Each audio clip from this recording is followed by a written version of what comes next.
From UFOs to psychic powers and government conspiracies, history is riddled with unexplained events. You can turn back now or learn the stuff they don't want you to know. A production of iHeartRadio.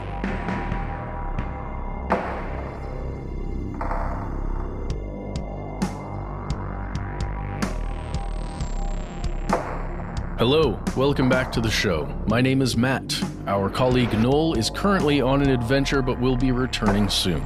They call me Ben. We are joined as always with our super producer, Paul Mission Control Decant. Most importantly, you are here, and that makes this the stuff they don't want you to know. It is one of our favorite times of the week, fellow conspiracy realists. It is time for us to hear from you and share your stories with your fellow listeners. Now, we spend a lot of time, Matt and I, going through various social media platforms, going through various other forms of correspondence. We check the voicemails, we read every email we get, and our only regret, which will be a long-standing regret, is that we can't do a single episode with everyone all at once, because that would be hundreds of thousands of amazing pieces of correspondence. And honestly, Matt, I feel like Mission Control would kill us. Yeah? Hopefully not, Paul. Please don't do that. Well, not in a traceable way. He's a very clever man. You know what I mean? Like, accidents happen. Yeah. But, oh my God. Well, so that's you why. heard it here first. You know where to look if something happens to us. Oh boy. Yeah. So Matt, because we are exploring today some pretty strange stuff, I'm wondering particularly if you feel there are some shades of car stuff in today's or in this week's listener mail segment, because it's something you found very interesting from people who called 1-833-STDWYTK. We were talking about this briefly off air, and you said, okay, look, man, this guy might be familiar to you, but I have not heard this voicemail yet. Oh, okay. You haven't heard the voicemail, but you're going to be aware of the topic. I know you are. This is a message that we received from someone named Fozzie. So why don't we jump right into it? Hey there, conspiracy bros and the three awesome super producers. Conspiracy Fozzie reporting a topic that I think you all should hopefully cover in an episode or partial episode. The man that's been called a one-man environmental disaster. Thomas Midgeley Jr., the scientist who's played a major role developing leaded gasoline and some of the first chlorofluorocarbons, better known in the United States by the brand name Freon. Both products were later banned from a common use due to harmful impact on human health and the environment. He was granted more than 100 patents over the course of his career, and he's been called a one-man environmental disaster. That was all taken from the Wikipedia. I find the fact that he's created two of the most dangerous environmental hazards of our lifetimes fascinating. These are problems that the world is still recovering from, and, like ghosts are going to haunt us for quite a while. Thank you, and you have permission to use my name, and I want to thank you all. I've been a fan of your show for a year and a half, and I've been listening to you guys as I work, and it's been helping pass the time. Thank you very much. Have a great day. Oh boy, Conspiracy Fozzie coming in with something that I didn't know about. But Ben, I heard your reaction. Well, what is your initial reaction to that message from Fozzie? Other than loudly exclaiming, "Oh, yeah." This is funny because Matt Fozzie, fellow conspiracy realist, before the end or eternal pause of car stuff, this was on my list as an episode for that show. And you know this, Matt. We are big fans of our good friend of the show, recurring guest, Scott Benjamin himself. Scott has always had a deep and abiding interest in two things: cars and crime. Those are like his two things. And I think you and I both hold Scott in such a high esteem. He's an awesome dude. Yeah. I don't say it lightly. I mean, that's why illegal street racing is the most exciting thing you could ever talk about with Scott Benjamin. Illegal street racing, because it's both cars and crime, and modding the vehicles. Just it's a whole thing. Yeah, mind-boggling. And we also did. There's a lot of true crime in the car stuff catalog, which is pretty deep. One I always love to recommend is the saga of the Dale car. If you like conspiratorial stuff, I would also recommend checking out the story of Tucker and what happened to the Tucker Automobile Company. This is one that we did not, as far as I can recall, have an episode on, but I had done a lot of digging on it.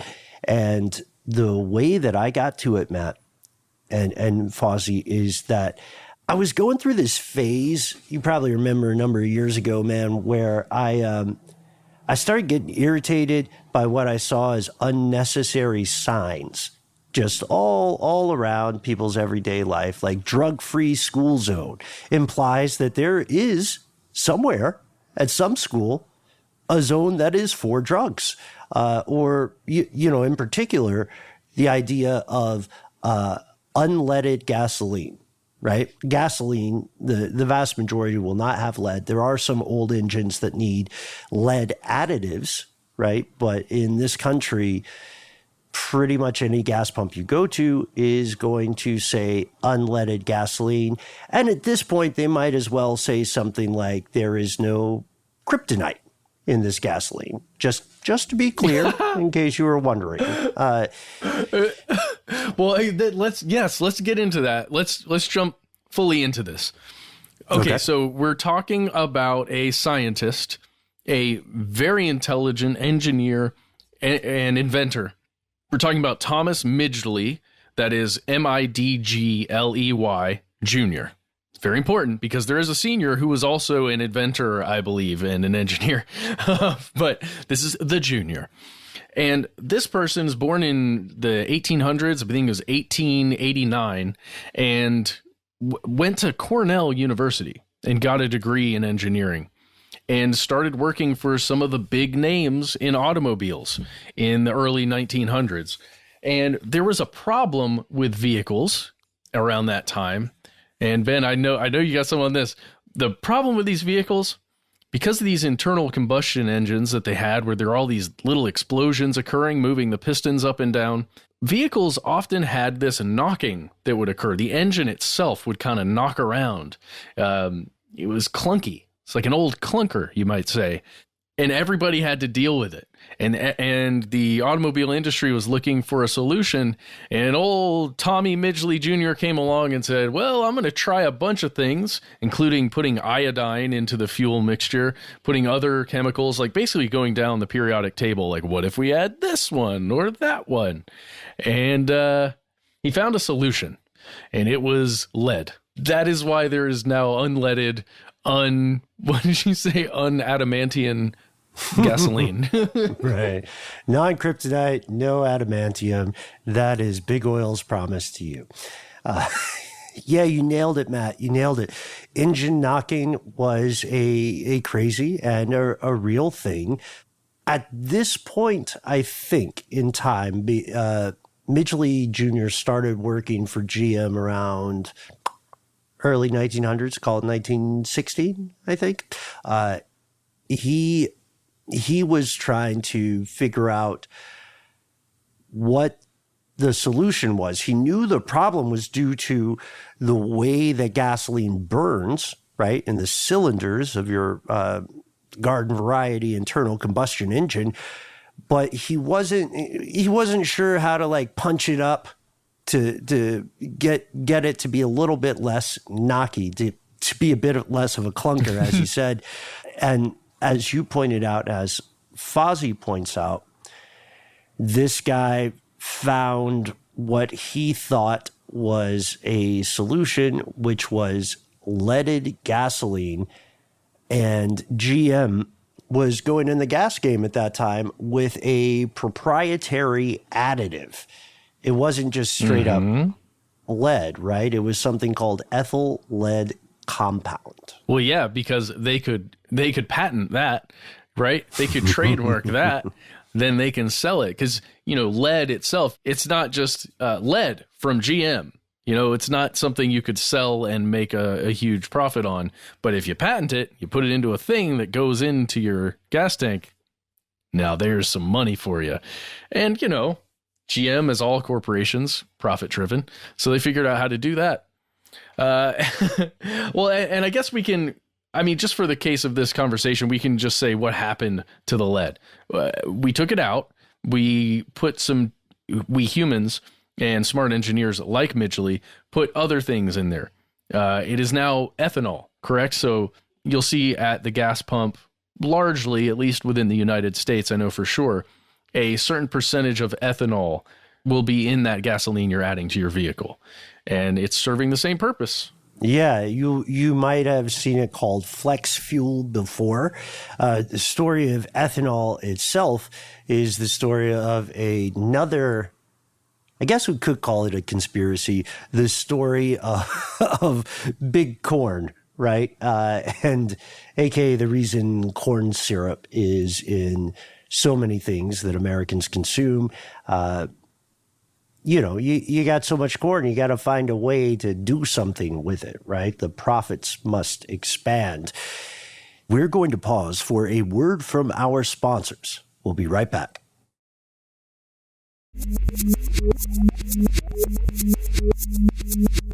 And we're back.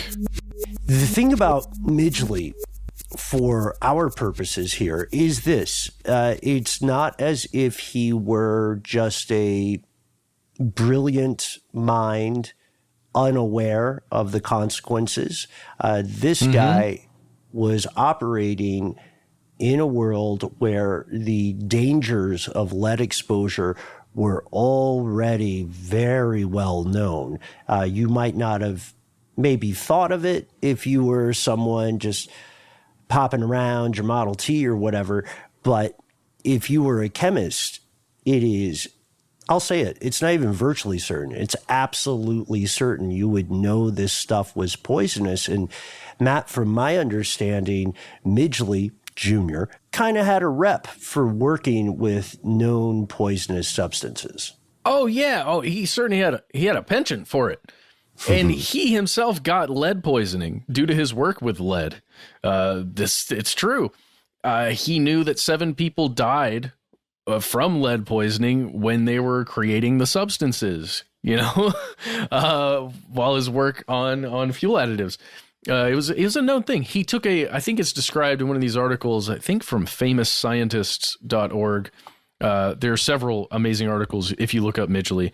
It talks about how he took a, quote, long vacation while suffering from the effects of lead poisoning.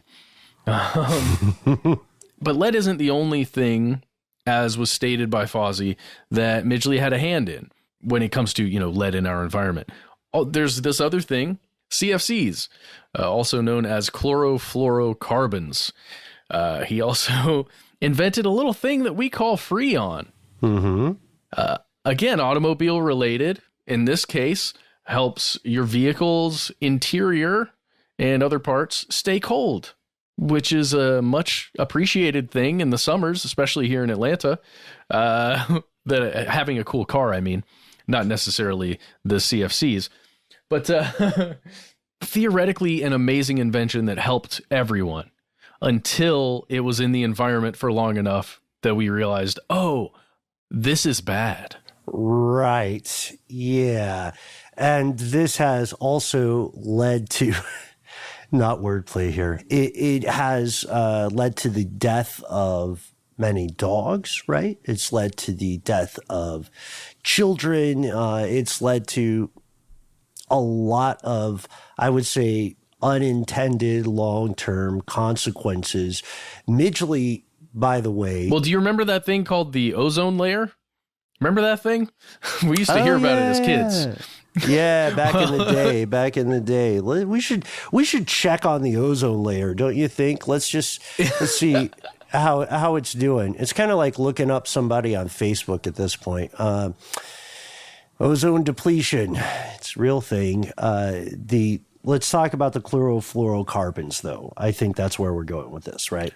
Yeah, it has been proven in the decade since CFCs were a thing and Freon was invented that they were used so much by humans, much like lead gasoline. It was just the new thing.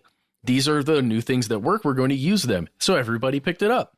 Well, CFCs tend to do this little thing like creating massive holes in the ozone layer, which is one of our best ways to protect ourselves, all life on planet Earth, from radiation from the sun. It's no bueno.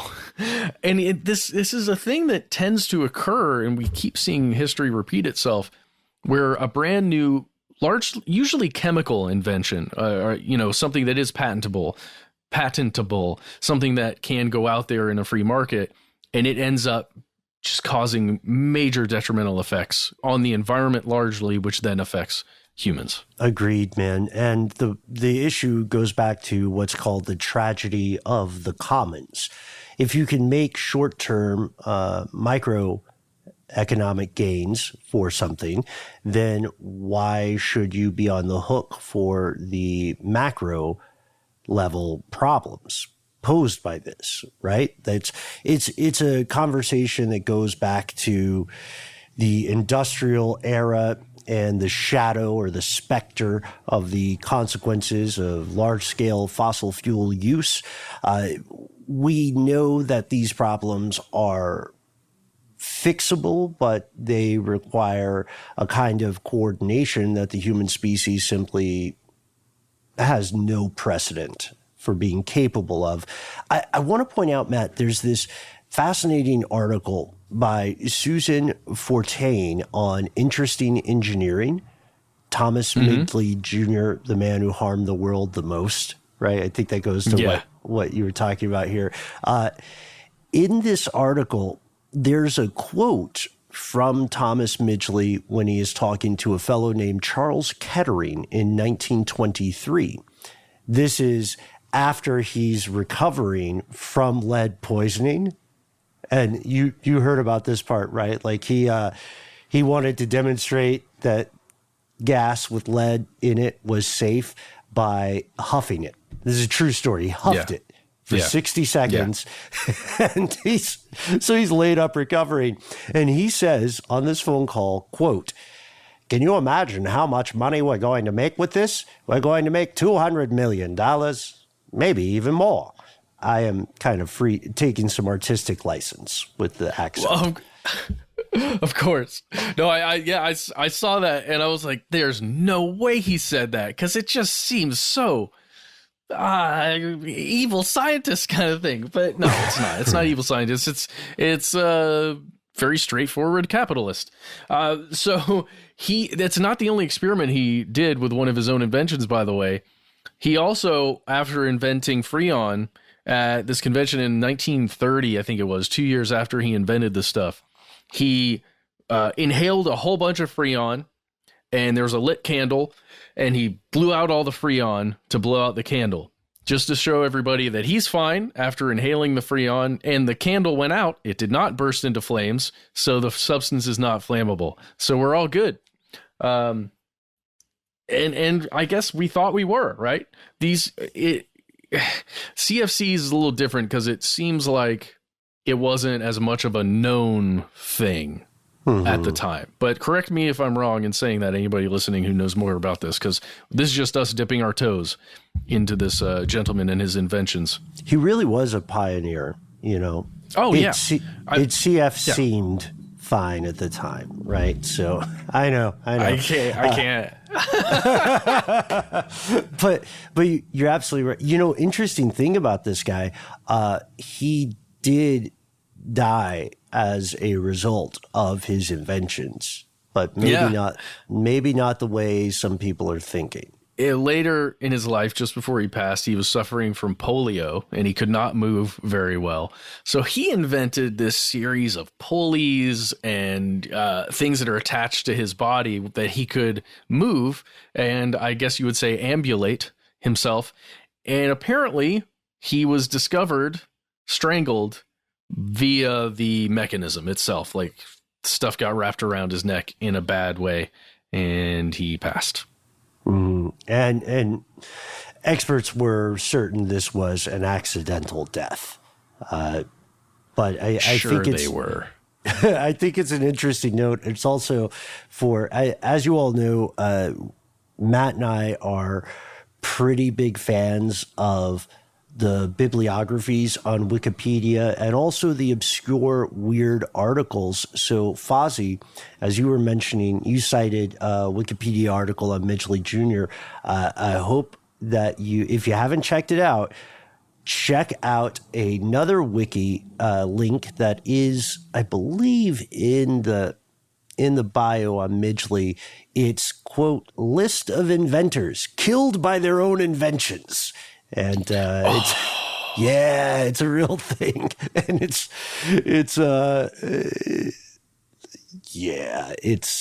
exactly as sad and poetic as you might assume from initially hearing that. But so, Matt, what did this, like, when you heard about this? When it's very difficult to trace the origin of many inventions, many innovations, right? Because people are often standing on the shoulder of giants. There's a lot of parallel thinking. There are a lot of incremental improvements made to something. It's pretty rare, honestly, to find a single person who did a single thing. And yes, Midgeley made Freon. So what stands out to you about this story? Do you think there's anything we can apply to the present day? Why did this call to you? Oh, it really calls to me just thinking about how, especially in lead additives to gasoline, how much the scientific community that is working, that section of the scientific community that is working for a private corporation, because, he's not the only scientist and engineer who's working for GM. He's a part of a large group who are doing that. How all of those people will decide, I'm employed, I have my own personal life and everything. I see a solution here, a possible solution. I understand as a scientist and, having an understanding of chemistry and how certain substances interact with the body and the environment, that this is going to be damaging to both humans and other animals and the environment, but it's going to help me in my career. It's going to help the company find success and profits. So I'm going to choose to do this. I think that choice is happening all the time across the world right now. Maybe even somebody who's listening to this is grappling with a problem where there's a potential solution that, ticks all the boxes, including the one where it's harmful to humans and the environment. And I'm just hoping somebody listening to this will contemplate a little bit further before they, announce their findings. Because rest assured, no matter what you think as the individual or the team that's discovered something like that, the corporation will probably, just because it has its own wants and needs, will want to move forward with that thing, no matter how dangerous. Oh, sure. Absolutely. I think that is a salient point, and I 100% agree with everything that you mentioned. And if you are a fellow conspiracy realist listening to this now and your corporate overlords have told you that the percentage of, I don't know, like puffins or marine animals that might be lost is acceptable for Q2, I don't know if you should listen to them. The puffin loss is acceptable, sir. That's so messed up. We'll revisit in autumn. Yeah. All right. Well, thank you so much, Fozzie, for sending that message to us, and hopefully we can work this in later. I kind of want to do a whole episode on those inventors that killed themselves with their inventions. That's pretty interesting. All right. We'll be right back after a word from our sponsor.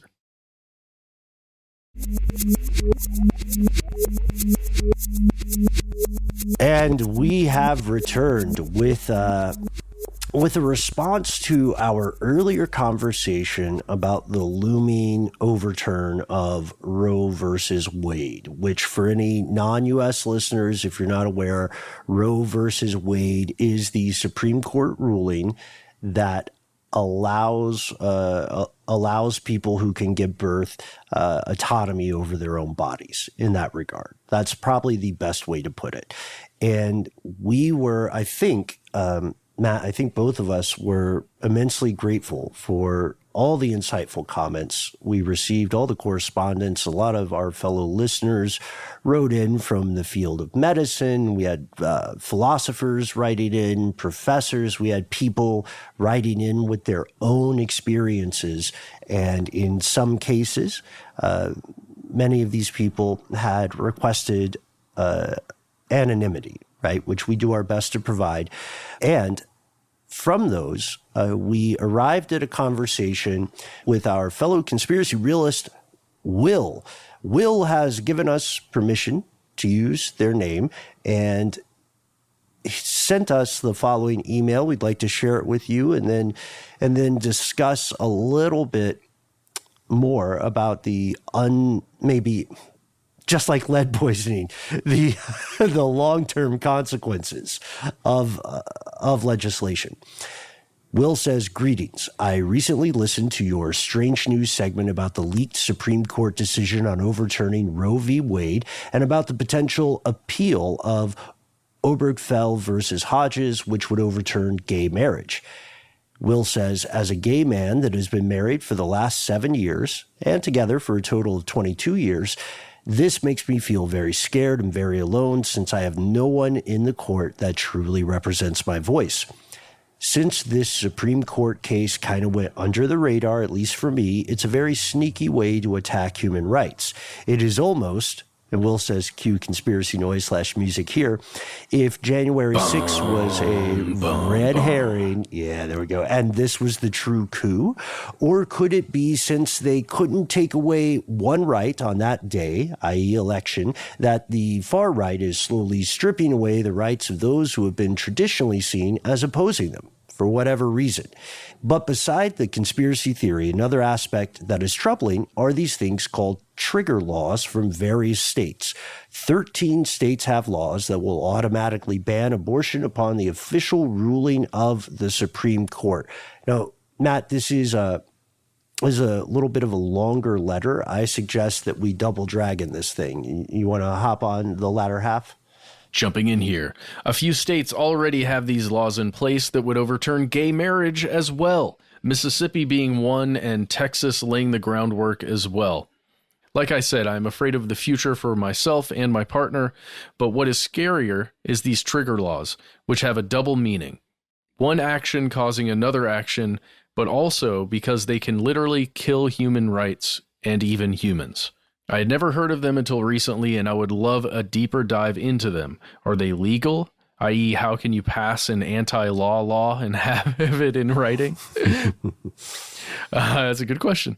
What are some landmark laws that we did not know were trigger laws? What can the average schmo like me do to help get them overturned or invalidated? These are good questions, Will. And clearly, to be transparent, clearly, Will, you do not subscribe to the political ideology of what would be called the right in the U.S. And the thing about this is that you don't have to subscribe to any consistent or defined political ideology to understand that trigger laws are an issue, and they will be an issue for quite some time. A trigger law is kind of like if you're ever on a road trip, you call dibs, right? On a seat, it's like, shotgun. Trigger law is kind of calling dibs on something. You're preparing for another event to take place, at which point, kind of like Russia's dead hand system, you will have an automated process, or as automated as possible, to ensure that what you want to pass comes to pass. In the U.S. right now, specifically with the case of Roe v. Wade, there are 13 states that have these so-called trigger laws specifically pertaining to abortion and pertaining to making abortion illegal, to banning it. And the idea is that as soon as the ringwraiths of the Supreme Court say, haha, JK, abortion's illegal after all, then those 13 states will be able to immediately say, LMAO, LOL, for real though, it's illegal. And because importantly, not to get too into the legalistic weeds, but importantly, the way that the draft opinion is written, if it does come to pass, makes the matter of people's bodily autonomy a states' rights issue. So it would be up to the 50 states to go their own way. Hashtag no Fleetwood Mac. And the idea... I know. But sorry. You know what? I'm sorry. I'm sorry to everyone. But the idea here is older than I think a lot of people may assume, because there used to be 14 states, or there would have been 14 states with trigger laws specifically about this issue. One of them being Illinois. Their law in this regard was enacted in 1975. And then fast forward several decades, it was repealed in 2017. So trigger laws themselves are a thing that can exist in any number of circumstances. It would not be surprising, for example, to see this tactic used in something like marijuana legalization, or cannabis legalization. Then you could just say, okay, if the federal law, we won't pass our own legalization policy, says, what's a random state? Arkansas. Okay, Arkansas. Perfect.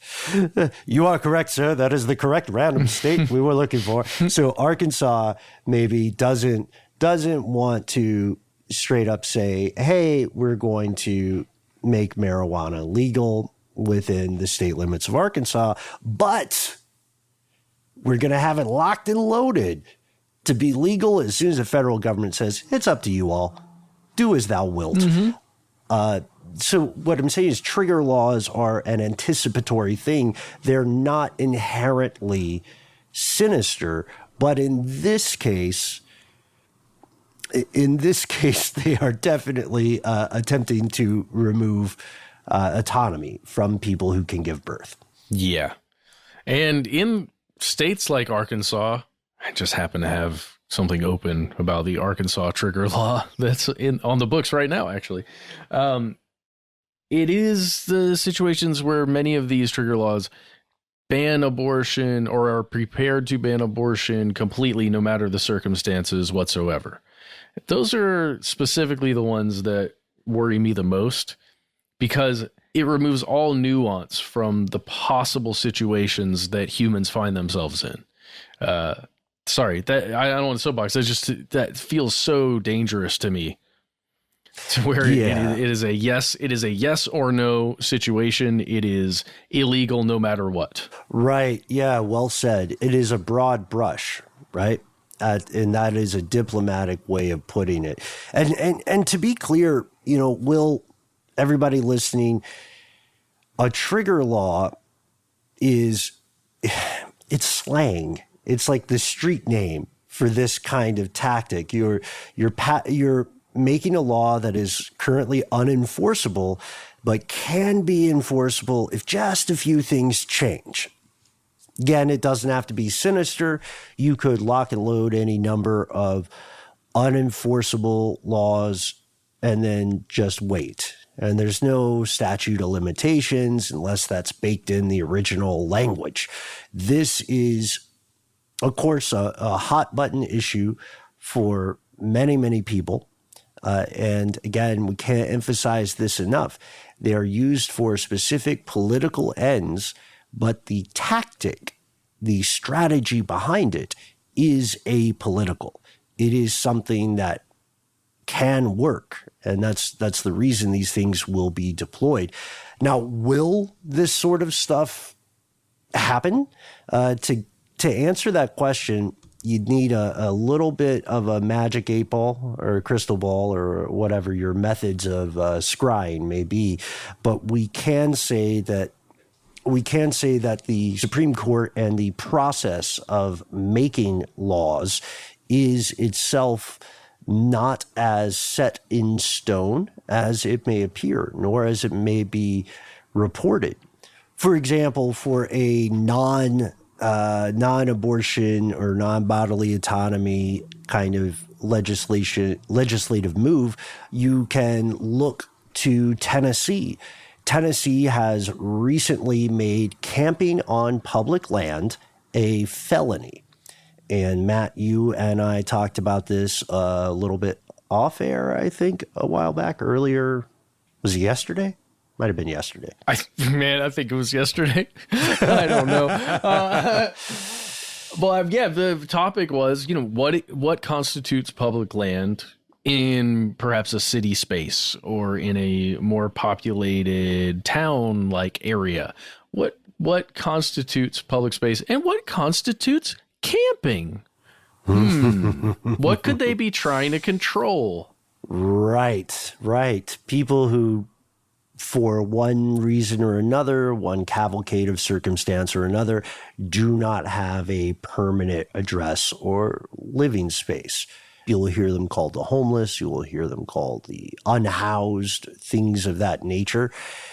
The conspiratorial bent here is that the Tennessee legislature, I should say, has made this a felony because it will remove in that state the right of those people to vote. That might seem a little bit like a game of mousetrap, might seem a little bit Rube Goldberg-esque, but more importantly for our purposes, you need to know that this would be unconstitutional according to earlier established case law by the Supreme Court. Specifically, back in 2019, the SCOTUS, Supreme Court of the U.S., backed up a lower court ruling in California that said, hey, if you're homeless, you can sleep on sidewalks, public trails, public parks, if there's not other available alternative forms of shelter. And this comes from the Ninth U.S. Circuit Court of Appeals in San Francisco. It's known as the Martin v. Boise decision. And the idea here is that Tennessee legislature, knowing there have been some changes to the composition of the Supreme Court, can now make this law, which gives the SCOTUS the ability to review this law and to say, I don't think so. Essentially, which it's a clever move. Will it work? Just like objectively, ideology aside, regardless of our feelings on felony convictions or public camping or socioeconomic strata, Matt, do you think it will work? No, because it'll all just become private camping. They'll just be camping on private property. And then they'll have to deal with it, all you private property owners. Ha ha. No, I don't know. It doesn't feel... it's an odd situation to me. Mm-hmm. I am skeptical that it will function in the way they want it to. Yeah. Unfortunately, that Fantasia example of Mickey Mouse as the Sorcerer's Apprentice tells us all we need to know about unintended consequences. Again, importantly, there are trigger laws for other things. There are other ways to push for a new decision in the highest court in the land. I don't know how many people remember this, but back in the day when the Affordable Care Act, sometimes called Obamacare, was passed, lawmakers in certain states also made trigger laws in anticipation / hope that SCOTUS would knock down that plan. There was even, I heard tell, as they would say in Tennessee, that there was a trigger law about a national speed limit in the early 1990s. And it said that it was in Texas, and it said that once there was a repeal of a national... Sorry. Once, yes, there was this boy. Yeah, once there was this law that said there needs to be a national mandatory speed limit, and Texas said, as soon as that gets repealed, we will automate overnight the lifting of speed limits, and we will literally send out the transportation department to go and change all those signs across Texas, which is a huge place. You know what I mean? So trigger laws are a real thing. Could you call them conspiratorial? Yeah, I would argue you could. How, I think maybe one of the most important questions Will is asking here, Matt, is how do you make your voice known if you are in opposition to some sort of trigger law? The best way, of course, is not necessarily convenient. It is to directly message your representatives at state and federal levels, and to maybe spread the word, engage in activism, things of that nature. You could, if you wish, you can write a letter to the Supreme Court. I doubt they will read it. I'm just being honest. No, I agree with you, Ben. I think the best action is what you said. Interact with your state legislature. You can do that. If you think about the Capitol building and Congress and the House of Representatives and the Senate and all that, that's kind of a big pond, right? But your state legislature, you're going to find, I have a feeling, that it's way easier to get into contact with somebody if you want to. Yeah, that part is true. You may receive a form letter response or something like that. But if you continue making your voice heard, that is, in theory, how the system is supposed to work. And I know the idea. I think we both know the idea. Maybe the idea of trigger laws may itself sound triggering to some people, right? And the argument may be, for some supporters of these laws, simply put, they may just say, hey, my representatives already know my opinion, my stance on this, and so all they're doing is representing me in this regard. But again, I would warn against the dangers of a broad brush. Laws should not be passed automatically. That is a very lazy thing to do, even if it seems proactive, because as you pointed out beautifully, Matt, there needs to be deep analysis. Words have power. Language has power, right? And they have real world consequences. Will, you are not far off in saying that certain laws can endanger human rights for sure. And down the line, they can endanger human lives, very much so. And I would love to hear examples from our fellow conspiracy realists of your experience with maybe laws that are written too broadly, laws that are called trigger laws. Because again, it's the conversation in media now is entirely orbiting the concept of trigger laws in response to abortion. But trigger laws go deeper than that. We would love to hear your thoughts. Oh, we would. And reiterating one last time, your legislators want to hear your thoughts too, because they exist on votes and mostly campaign money, but votes too, votes as well. There's a quote from a Guardian article where Governor, I think is it Asa Hutchinson? It's ASA. I don't know how to say it. Asa Hutchinson, governor of Arkansas, is quoted in this article from the Guardian, and he states he's reacting to some circumstances where rape and incest may be a thing that occurs and causes a young girl to be forced to give birth. And he says, these are heartbreaking circumstances. When we passed these trigger laws, we were trying to reduce abortions. But whenever you see that, real life circumstances like that, the debate is going to continue. And here it is. The will of the people may or may not change. That's the important part. The will of the people may or may not change. So if you can just show that the will of the people is different, then those legislatures will hopefully fall in line if they know what's good for their votes. Mm-hmm. And if you can also engage in lobbying while you do that, your mileage may vary, but you may be surprised how many doors open once the hinges are greased with some cash. So we hope that you can tell that Matt and myself, we're both alternating between optimism in terms of speaking your voice as a voter in the U.S. and, on the other side, the nadir of the whole thing, the deep abiding cynicism of how laws actually get made. But again, we want to hear your thoughts. We cannot wait for you to be part of this conversation.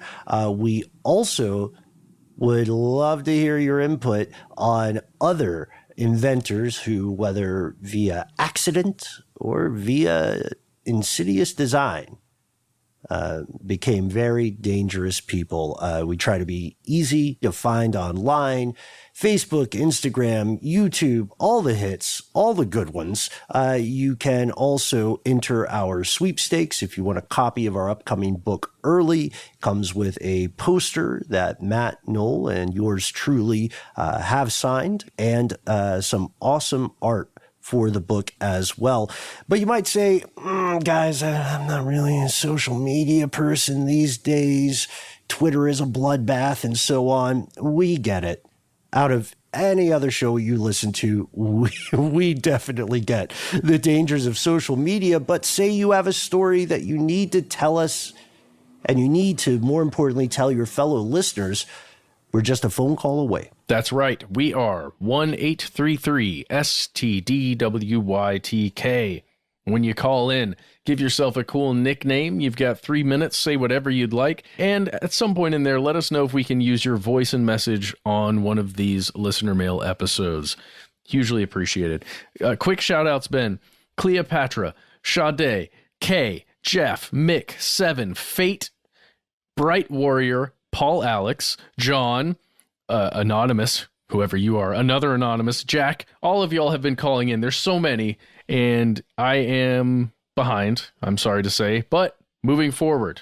So if you called in recently, we will be listening to you very soon. And if you don't quite jibe with that, if you don't want to call on the phone and you've dialed back sipping those social media, never fear. There is another way you can always contact us. We read every email we get. Don't be surprised if I write back to you or Matt writes back to you, because sometimes the abyss stares back. All you have to do is send us a good old-fashioned email where we are. conspiracy@iHeartRadio.com.